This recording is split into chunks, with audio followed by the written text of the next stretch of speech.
Knowledge ക്ലൗഡിലേക്ക് എല്ലാവർക്കും സ്വാഗതം. ഇന്ന് നമ്മളിവിടെ ഡിസ്കസ് ചെയ്യാൻ പോകുന്നത് 2020 സെപ്റ്റംബർ മാസത്തിലെ കറണ്ട് അഫയേഴ്സ് പാർട്ട് 4 ആണ്. ഒന്നാമത്തെ ചോദ്യം, ഇന്ത്യയിൽ AK-47 203 റൈഫിളുകൾ നിർമ്മിക്കുന്നതിന് ഇന്ത്യ അടുത്തിടെ ഏത് രാജ്യവുമായാണ് കരാർ ഉറപ്പിച്ചത്? Answer Russia. ഇന്ത്യയിൽ AK-47 203 റൈഫിളുകൾ നിർമ്മിക്കുന്നതിന് ഇന്ത്യ അടുത്തിടെ ഏത് രാജ്യവുമായാണ് കരാർ ഉറപ്പിച്ചത്? Answer Russia.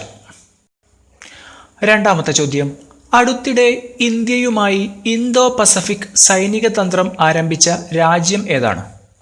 Answer Germany. അടുത്തിടെ ഇന്ത്യയുമായി ഇന്തോ പസഫിക് സൈനിക തന്ത്രം ആരംഭിച്ച രാജ്യം ഏതാണ്? Answer Germany. മൂന്നാമത്തെ ചോദ്യം, കളിക്കളത്തിലെ മോശം പെരുമാറ്റത്തിന് US ഓപ്പൺ ടെന്നീസ് ടൂർണമെന്റിൽ നിന്നും പുറത്തായ പ്രശസ്ത ടെന്നീസ് താരം ആരാണ്? ആൻസർ നൊവാക് ജോക്കോവിച്ച്. കളിക്കളത്തിലെ മോശം പെരുമാറ്റത്തിന് US ഓപ്പൺ ടെന്നീസ് ടൂർണമെന്റിൽ നിന്നും പുറത്തായ പ്രശസ്ത ടെന്നീസ് താരം ആരാണ്? ആൻസർ നൊവാക് ജോക്കോവിച്ച്. സെർബിയൻ ടെന്നീസ് പ്ലെയറാണ്. അദ്ദേഹം പുരുഷ വിഭാഗത്തിലെ ലോക 1-ാം നമ്പർ ടെന്നീസ് താരമാണ്. വനിതാ ലോക 1-ാം നമ്പർ അഷ്ലൈ ബാർട്ടിയാണ്. ഓസ്ട്രേലിയൻ ടെന്നീസ് പ്ലെയറാണ്. നാലാമത്തെ ചോദ്യം, സ്കൂളുകളിൽ നിർബന്ധിത ഇംഗ്ലീഷ് മീഡിയം എന്ന ഏത് സംസ്ഥാനത്തിൻ്റെ തീരുമാനത്തിനെതിരായ ഉത്തരവ് സ്റ്റേ ചെയ്യാൻ അടുത്തിടെ സുപ്രീം കോടതി വിസമ്മതിച്ചു? ആൻസർ ആന്ധ്രാപ്രദേശ്.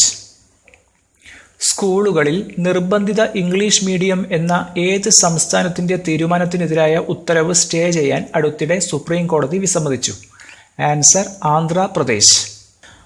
അഞ്ചാമത്തെ ചോദ്യം, അടുത്തിടെ ശ്രീലങ്കയുടെ കിഴക്കൻ തീരത്ത് വെച്ച് തീപിടിച്ച IOC പാരഡിപ്പ് റിഫൈനറി വാടകയ്ക്കെടുത്ത വളരെ വലിയ ക്രൂഡ് കാരിയറിൻ്റെ പേരെന്താണ്? Answer new diamond. അടുത്തിടെ ശ്രീലങ്കയുടെ കിഴക്കൻ തീരത്ത് വെച്ച് തീപിടിച്ച IOC പാരഡിപ്പ് റിഫൈനറി വാടകയ്ക്കെടുത്ത വളരെ വലിയ ക്രൂഡ് കാരിയറിൻ്റെ പേരെന്താണ്? Answer new diamond. ആറാമത്തെ ചോദ്യം, 2020 സെപ്റ്റംബർ 4-5 തീയതികളിൽ നടന്ന ഇന്ത്യ റഷ്യ സംയുക്ത നാവികാഭ്യാസത്തിൻ്റെ പേരെന്താണ്? ആൻസർ ഇന്ദ്രാനേവി. 2020 സെപ്റ്റംബർ 4-5 തീയതികളിൽ നടന്ന ഇന്ത്യ റഷ്യ സംയുക്ത നാവികാഭ്യാസത്തിൻ്റെ പേരെന്താണ്? ആൻസർ ഇന്ദ്രാനേവി. ഏഴാമത്തെ ചോദ്യം, of the track A few comments on current affairs എന്നത് ആരുടെ പുസ്തകമാണ്? Answer Pranab Mukherjee. Of the track A few comments on current affairs എന്നത് ആരുടെ പുസ്തകമാണ്? ആൻസർ പ്രണബ് മുഖർജി. പ്രണബ് മുഖർജി 13ാമത് രാഷ്ട്രപതിയായിരുന്നു. 2020 ഓഗസ്റ്റ് 31 അന്തരിച്ചു. എട്ടാമത്തെ ചോദ്യം, ആരുടെ ജന്മദിനമാണ് ഇന്ത്യയിൽ അധ്യാപക ദിനമായി ആചരിക്കുന്നത്? Answer doctor S Radhakrishnan. ആരുടെ ജന്മദിനമാണ് ഇന്ത്യയിൽ അധ്യാപക ദിനം അല്ലെങ്കിൽ നാഷണൽ ടീച്ചേഴ്സ് ഡേ ആയി ആചരിക്കുന്നത്? Answer doctor S Radhakrishnan. National teachers day September 5-നാണ്. ഡോക്ടർ S രാധാകൃഷ്ണൻ ഇന്ത്യയുടെ ആദ്യത്തെ ഉപരാഷ്ട്രപതിയും രണ്ടാമത്തെ രാഷ്ട്രപതിയുമായിരുന്നു. ഒമ്പതാമത്തെ ചോദ്യം, ഇന്ത്യ തദ്ദേശീയമായി നിർമ്മിക്കുന്ന ഏത് തരം കപ്പൽ വാങ്ങാനോ വാടകയ്ക്കെടുക്കാനോ ആണോ ഷിപ്പിംഗ് മന്ത്രാലയം എല്ലാ പ്രധാന തുറമുഖങ്ങൾക്കും അടുത്തിടെ നിർദ്ദേശം നൽകിയത്? Answer tug boat. ഇന്ത്യ തദ്ദേശീയമായി നിർമ്മിക്കുന്ന ഏതുതരം കപ്പൽ വാങ്ങാനോ വാടകയ്ക്കെടുക്കാനോ ആണ് ഷിപ്പിംഗ് മന്ത്രാലയം എല്ലാ പ്രധാന തുറമുഖങ്ങൾക്കും അടുത്തിടെ നിർദ്ദേശം നൽകിയത്? Answer tug boat. ടഗ് ബോട്ടുകൾ എന്നാൽ കപ്പലിനെ തുറമുഖത്തേക്ക് കൊണ്ടുപോവുക, അതുപോലെ വെള്ളം, വായു തുടങ്ങിയ അവശ്യ വസ്തുക്കൾ കപ്പലിൽ എത്തിക്കുക എന്നിവയൊക്കെയാണ് ടഗ് ബോട്ടുകളുടെ ദൗത്യം. പത്താമത്തെ ചോദ്യം, IIT ഡൽഹി ഇൻക്യുബേറ്റഡ് സ്റ്റാർട്ടപ്പ് ചക്ര വികസിപ്പിച്ച N95 ശുദ്ധീകരണ ഉപകരണങ്ങളുടെ പേരെന്താണ്? ആൻസർ ചക്ര ഡിക്കോവ്. IIT ഡൽഹി ഇൻക്യുബേറ്റഡ് സ്റ്റാർട്ടപ്പ് ചക്ര വികസിപ്പിച്ച N95 ശുദ്ധീകരണ ഉപകരണങ്ങളുടെ പേരെന്താണ്? ആൻസർ ചക്ര ഡിക്കോവ്. 11ാമത്തെ ചോദ്യം, പ്രധാനമന്ത്രി കിസാൻ സമ്പദ യോജന നടപ്പാക്കുന്ന കേന്ദ്ര മന്ത്രാലയം ഏതാണ്? ആൻസർ ഭക്ഷ്യ സംസ്കരണ വ്യവസായ മന്ത്രാലയം അല്ലെങ്കിൽ ministry of food processing industries. പ്രധാനമന്ത്രി കിസാൻ സമ്പദ യോജന നടപ്പാക്കുന്ന കേന്ദ്ര മന്ത്രാലയം ഏതാണ്? ആൻസർ ഭക്ഷ്യ സംസ്കരണ വ്യവസായ മന്ത്രാലയം അല്ലെങ്കിൽ ministry of food processing industries. PM Kisan Sampada Yojana എന്നത് രാജ്യത്തെ ഭക്ഷ്യ സംസ്കരണ മേഖലയുടെ വളർച്ച വർദ്ധിപ്പിക്കുന്നതിനും കർഷകർക്ക് മികച്ച വരുമാനം നൽകുന്നതിനും ഈ പദ്ധതി സഹായിക്കുന്നു. 12ാമത്തെ ചോദ്യം, ഏത് സംഘടനയാണ് enhancing nationally determined contributions NDCS എന്ന പേരിൽ ഒരു റിപ്പോർട്ട് പുറത്തിറക്കിയത്? Answer UNEP, the United Nations Environment Programme. ഏത് സംഘടനയാണ് enhancing nationally determined contributions NDCS എന്ന പേരിൽ ഒരു റിപ്പോർട്ട് പുറത്തിറക്കിയത്? Answer UNEP, the United Nations Environment Programme. Enhancing nationally determined contributions എന്നുകൊണ്ട് ഉദ്ദേശിക്കുന്നത് UNFCCയിൽ ഒപ്പുവെച്ച എല്ലാ രാജ്യങ്ങളും കാലാവസ്ഥാ വ്യതിയാനം, ഹരിതഗൃഹ വാതക ഉദ്വമനം കുറയ്ക്കൽ എന്നിവയിൽ അവരുടെ സഹകരണം വർദ്ധിപ്പിക്കുക എന്നതാണ് ഇതിൻ്റെ ചുരുക്കം. UNFCC എന്നത് United Nations climate change conference എന്നാണ്.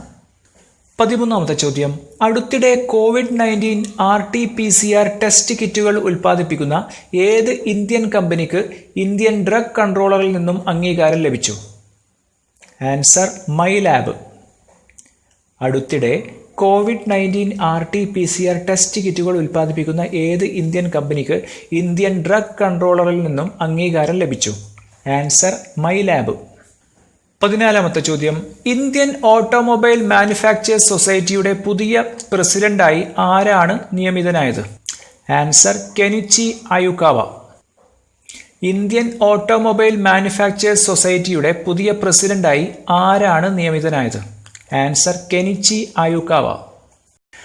15ാമത്തെ ചോദ്യം, 2020 സെപ്റ്റംബർ 5 നടന്ന രാജ്യത്തെ സ്കൂൾ വിദ്യാഭ്യാസ നിലവാരം ഉയർത്തിയ അധ്യാപകർക്കുള്ള ആദ്യ വെർച്വൽ അവാർഡ് ദാന ചടങ്ങിൽ എത്ര അധ്യാപകർക്ക് ഇന്ത്യൻ രാഷ്ട്രപതി ദേശീയ അവാർഡ് നൽകി?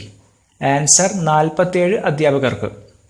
2020 സെപ്റ്റംബർ 5 നടന്ന രാജ്യത്തെ സ്കൂൾ വിദ്യാഭ്യാസ നിലവാരം ഉയർത്തിയ അധ്യാപകർക്കുള്ള ആദ്യ വെർച്വൽ അവാർഡ് ദാന ചടങ്ങിൽ എത്ര അധ്യാപകർക്ക് ഇന്ത്യൻ രാഷ്ട്രപതി ദേശീയ അവാർഡ് നൽകി?